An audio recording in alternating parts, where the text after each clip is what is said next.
Do you know what the rarest kind of courage is? It's believing in someone when the whole world has already decided they're not worth believing in. The auctioneer's gavel hovered above the polished wooden podium as murmurs rolled through the crowded town hall in Ashford, Pennsylvania. Every seat was filled. Neighbors whispered quietly to one another. Local reporters adjusted their cameras, and a pair of real estate investors exchanged confident smiles as they prepared to bid on the modest white farmhouse that had stood on Willow Creek Road for nearly 70 years. Outside, late autumn leaves drifted across the sidewalk while a cold breeze carried the scent of cedar and distant chimney smoke. Inside, the warmth of the room could not soften the uneasy weight hanging over the gathering. Everyone knew the owner. Emily Carter had been part of the town longer than anyone could remember. She volunteered at church suppers, mailed birthday cards to children who had long since become parents themselves, and somehow never forgot a single name. Yet after mounting medical bills and years of living alone, she had quietly lost everything except her dignity. She sat in the front row wearing a simple navy sweater, her silver hair neatly brushed, her hands folded tightly in her lap, as though holding them together might somehow keep her home from slipping away. She never looked toward the audience. She kept her eyes on the faded oak floor, listening as strangers discussed the value of the place where every memory of her life still lived. Near the back of the room, almost hidden behind a square wooden support column, sat an elderly man no one recognized. His name was Thomas Walker, 82 years old, lean shoulders beneath an old brown jacket, weathered hands resting quietly on the curved handle of a polished cane. His pale blue eyes never wandered around the room searching for attention. They remained fixed on Emily with the calm patience of someone who had waited a lifetime for this single afternoon. Most people assumed he was another curious resident or perhaps an investor from out of town. Nobody spoke to him.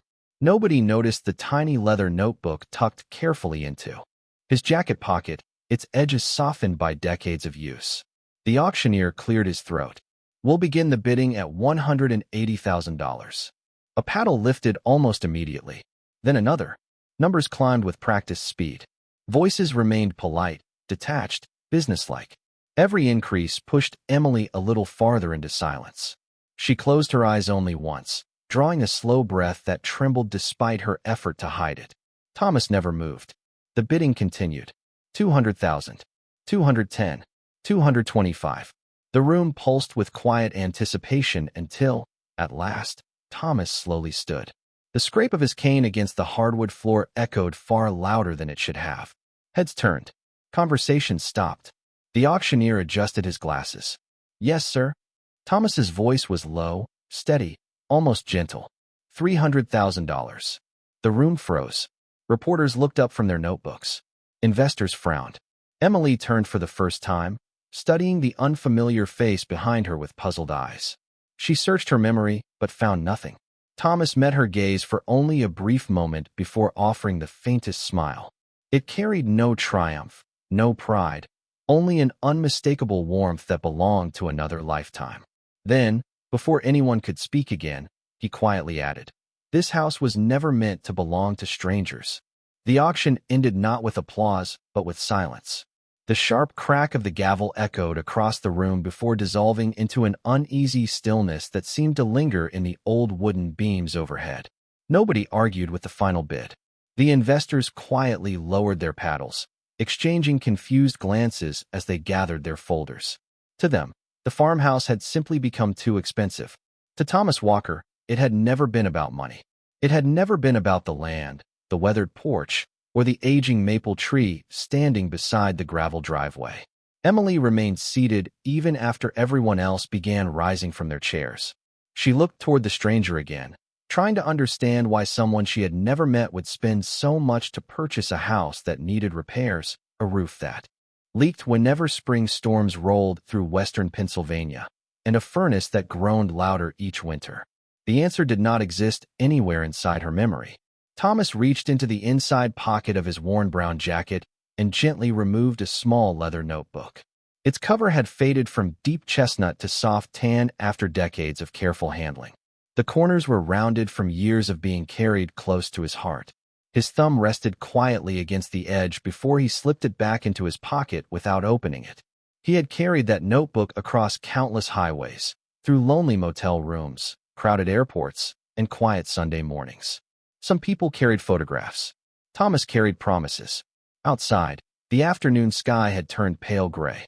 Dry leaves skated across the courthouse steps while church bells several blocks away announced the top of the hour. Emily slowly stood and thanked the auction officials with the same gentle politeness she had shown everyone her entire life. Even now, after believing she had lost everything, she smiled first. That was simply who she was. Thomas watched her from a respectful distance as she carefully folded the worn folder containing decades of mortgage papers, tax receipts, and handwritten notes.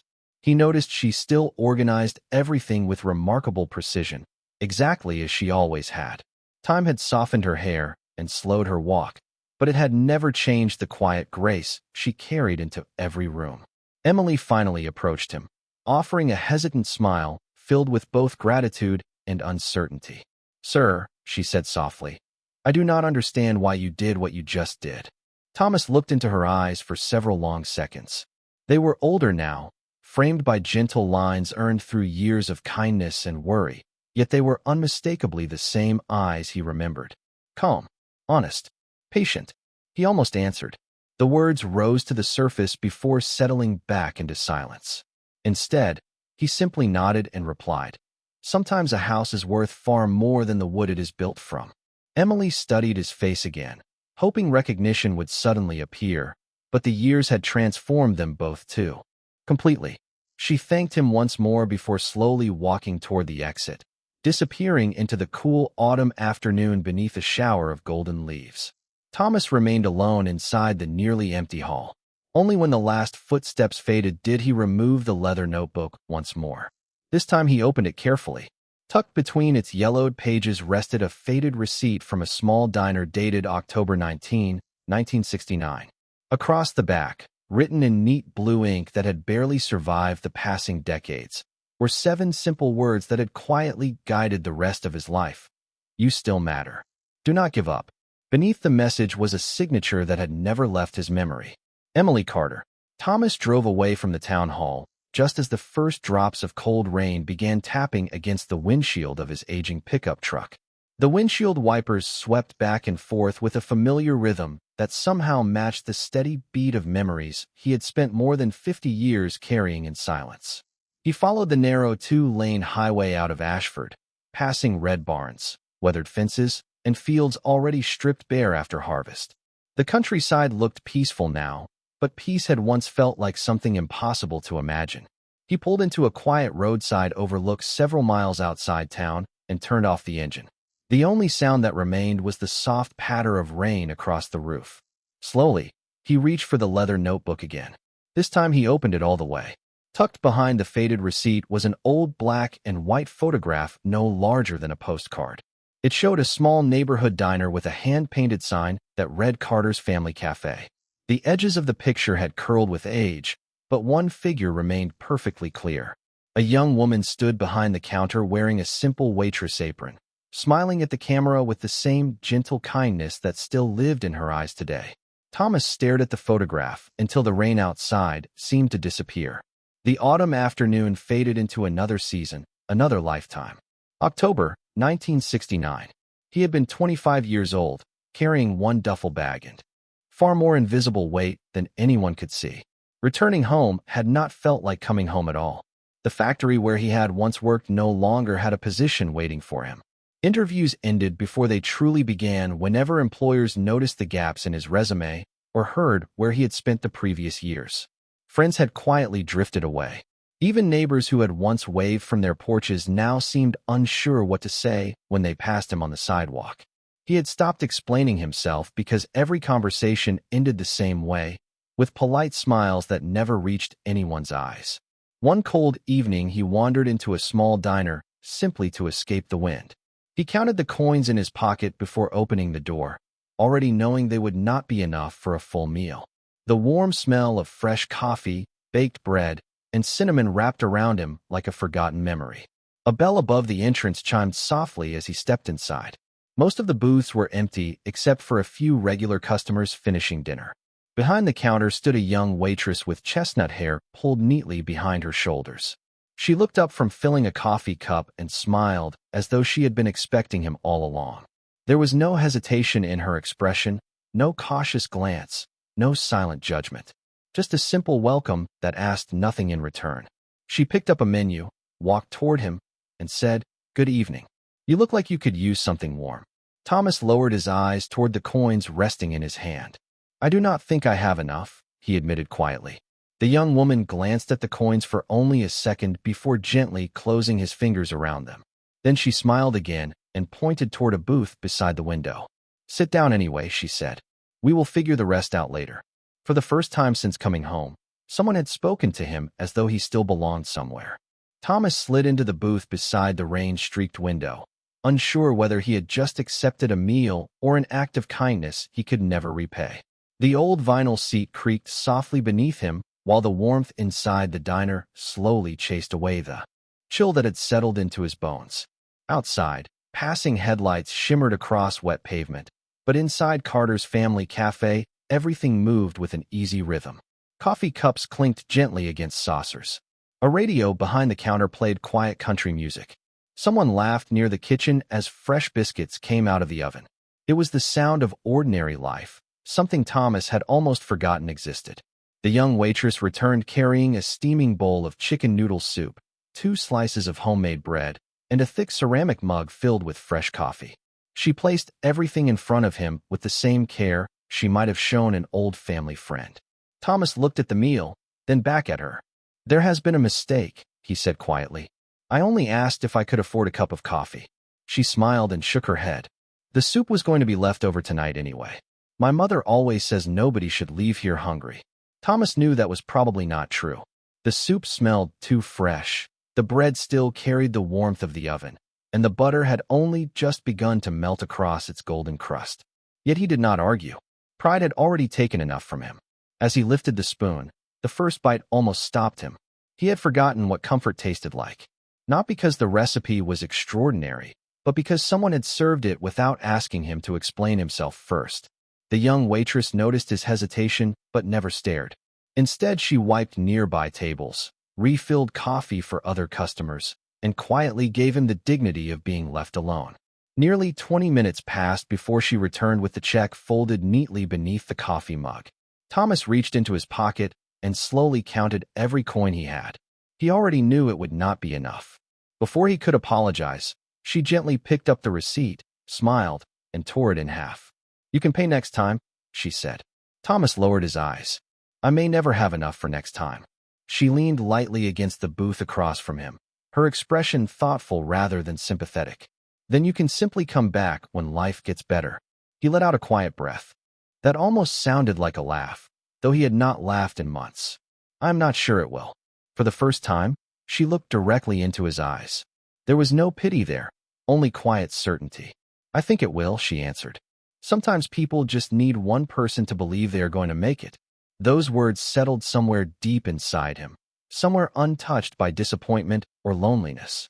No speeches, no promises, just simple faith offered by someone who barely knew his name. Before leaving, Thomas placed every coin he had on the table anyway. As he stood to leave, the young waitress quietly slipped something into the pocket of his jacket without him noticing. He would not discover it until much later that night, after the rain had stopped and the world had gone silent. Folded carefully inside his pocket was the receipt he thought she had torn away.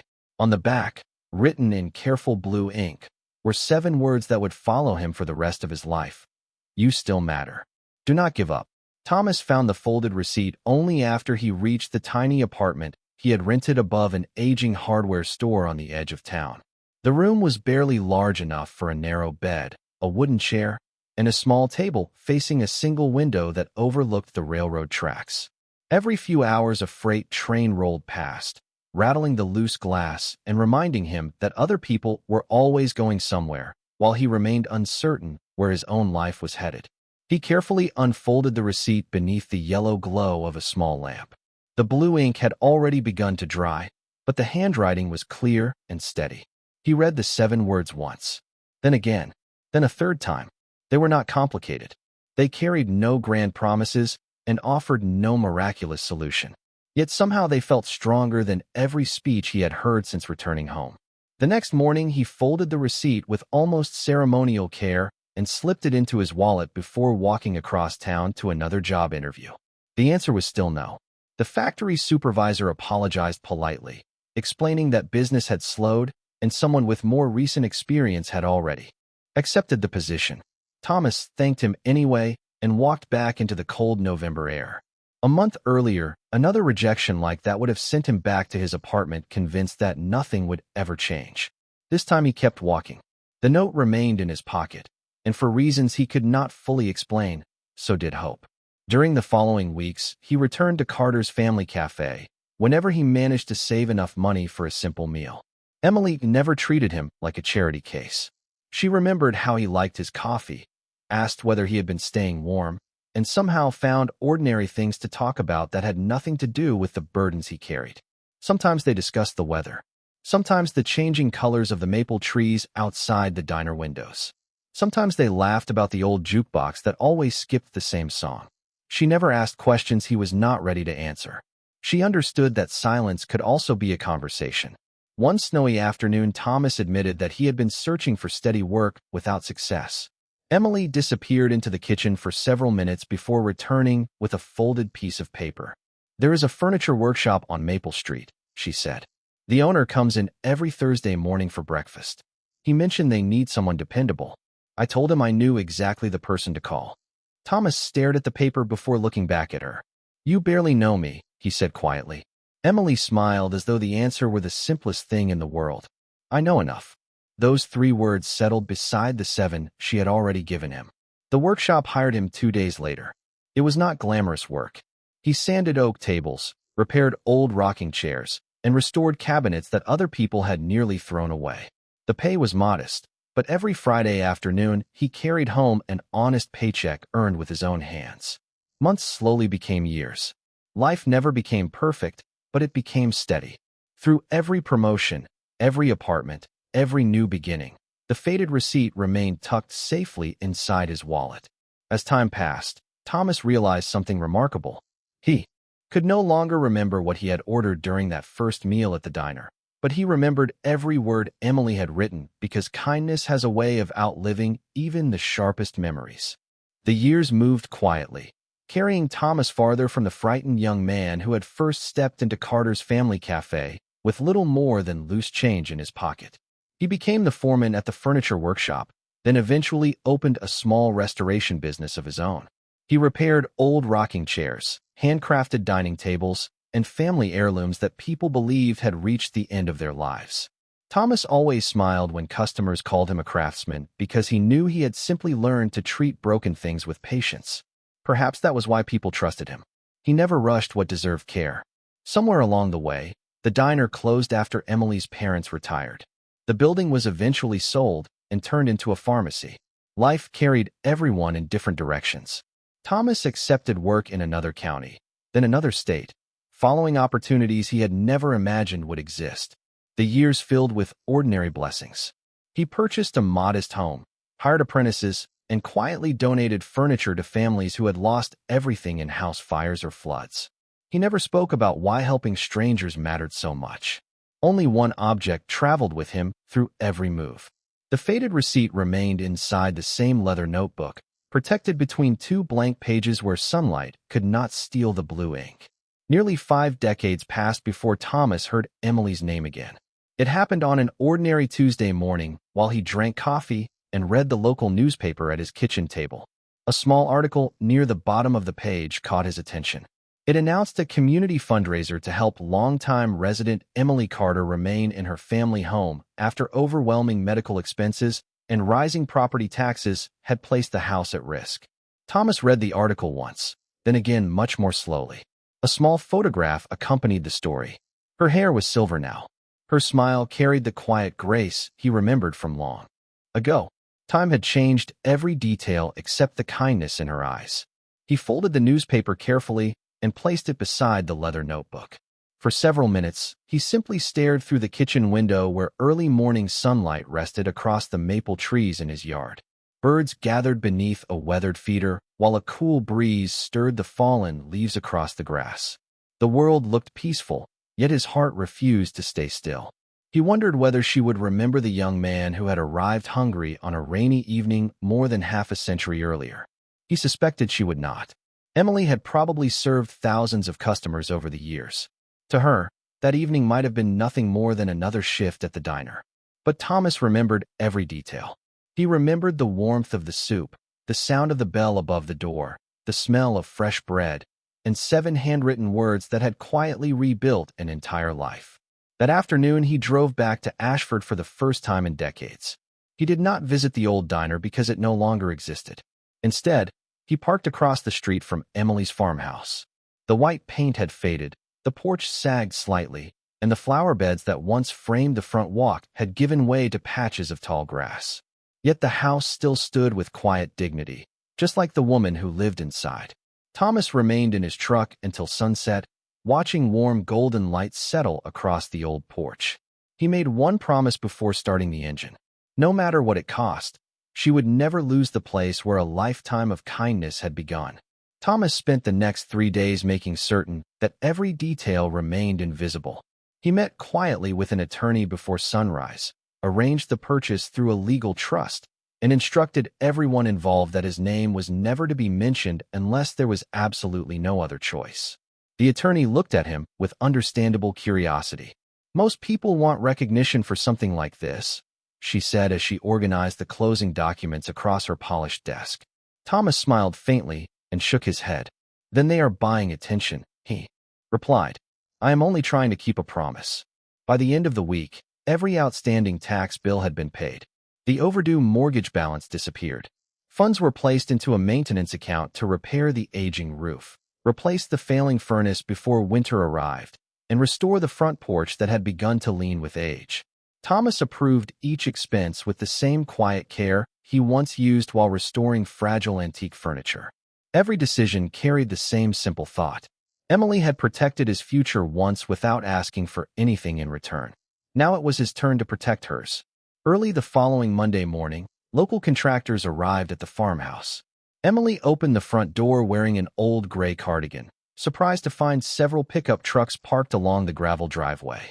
One foreman tipped his hat politely and handed her an envelope.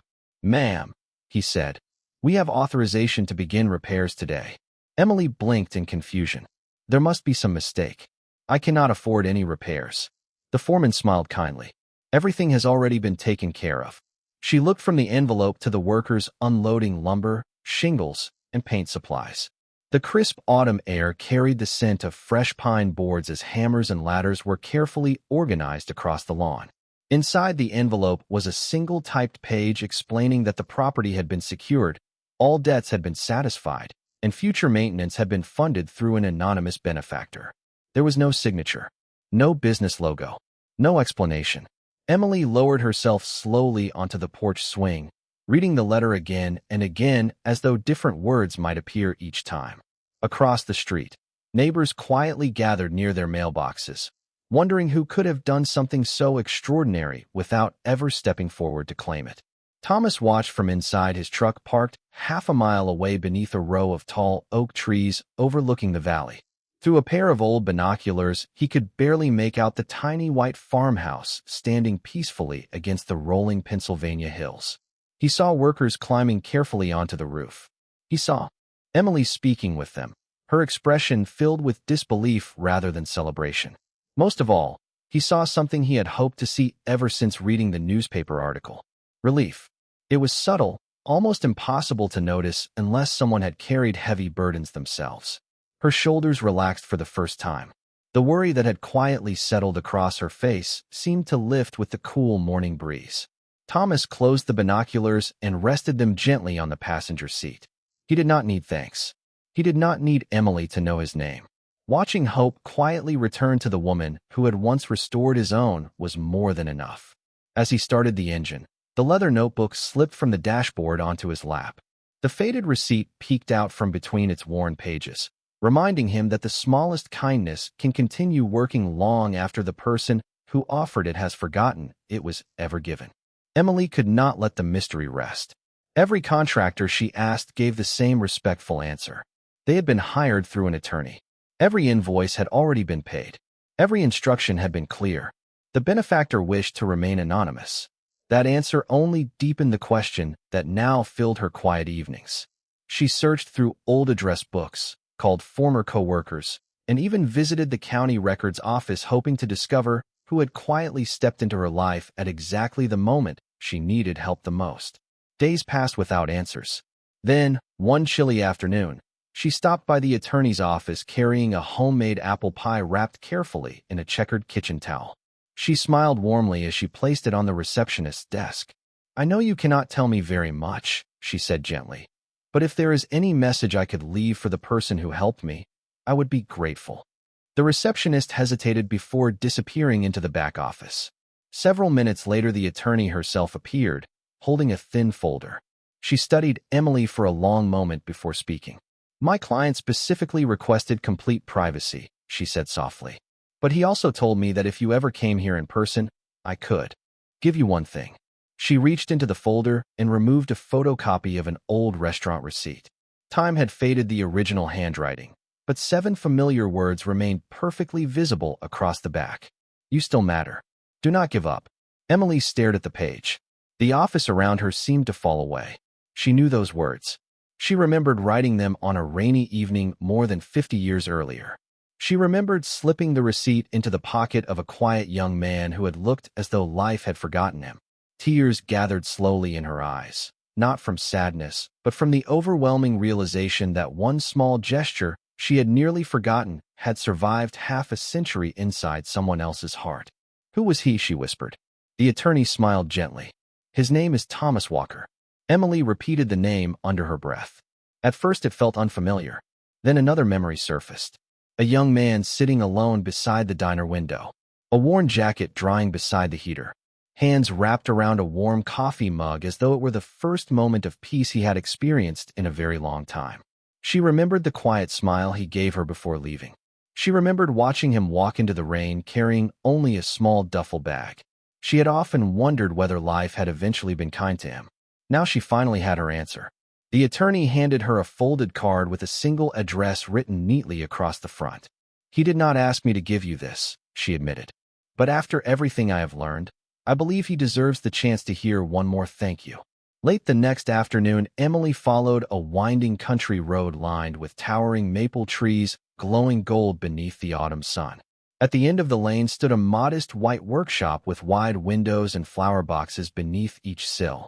Through the glass, she saw an elderly man carefully restoring an old rocking chair, his movements slow, steady, and impossibly familiar. Before she could knock, Thomas looked up. Their eyes met across the room, and after more than 50 years, recognition finally arrived without either of them saying a single word. Thomas set the small, sanding block aside and rested both hands on the worn arms of the rocking chair. For a long moment, neither of them spoke. The afternoon sunlight spilled through the workshop windows, filling the room with warm amber light that danced across shelves lined with carefully restored clocks, tables, and family heirlooms waiting to return home. The scent of freshly cut oak mingled with the faint aroma of coffee drifting from a small pot warming on an old cast iron stove in the corner. Emily stood quietly in the doorway, holding the photocopy of the faded receipt with both hands as though it were something too precious to fold. Her eyes shimmered with emotion, yet her smile remained gentle. "It was you," she whispered. Thomas nodded once. "It was always me." Emily slowly walked toward him, stopping only a few feet away. "I barely remembered that evening until I saw those words again," she admitted. "I had no idea you kept them." Thomas reached into the pocket of his old brown jacket and carefully removed the leather notebook that had traveled beside him for more than half a century. He opened it with the same care someone might use while handling a priceless family photograph. Inside rested the original receipt, its paper softened by time, but still protecting every blue letter she had written so many years before. Emily gently covered her mouth with one trembling hand. "You carried it all this time?" Thomas smiled softly. "Every job interview, every move, every new beginning, every difficult day." He paused before looking directly into her eyes. "Whenever I started believing I had nothing left to offer the world, I read those 7 words again." Tears rolled quietly down Emily's cheeks. I only wanted one lonely young man to have dinner that night. Thomas shook his head. You gave him much more than dinner. He glanced around the peaceful workshop. Everything you see here exists because one person believed I could still become someone worth believing in. Emily looked slowly around the room, noticing dozens of restored pieces waiting to begin new lives inside other families' homes. She understood then that kindness does not simply end with the person who receives it. It continues traveling through every life that person later touches. Thomas poured 2 cups of coffee and handed one to her. They carried the mugs onto the small wooden porch overlooking rolling Pennsylvania fields painted gold by the late afternoon sun. Neither hurried to fill the silence. Some conversations become too meaningful for many words. Finally, Emily smiled through her tears and asked the question that had lived inside her heart since the auction. Why did you save my home? Thomas looked toward the distant hills where the autumn breeze gently stirred the tall grass. His answer came quietly, without hesitation. Because you saved mine first, not the house, the place inside me that had almost given up. Emily reached across the small table and gently squeezed his weathered hand.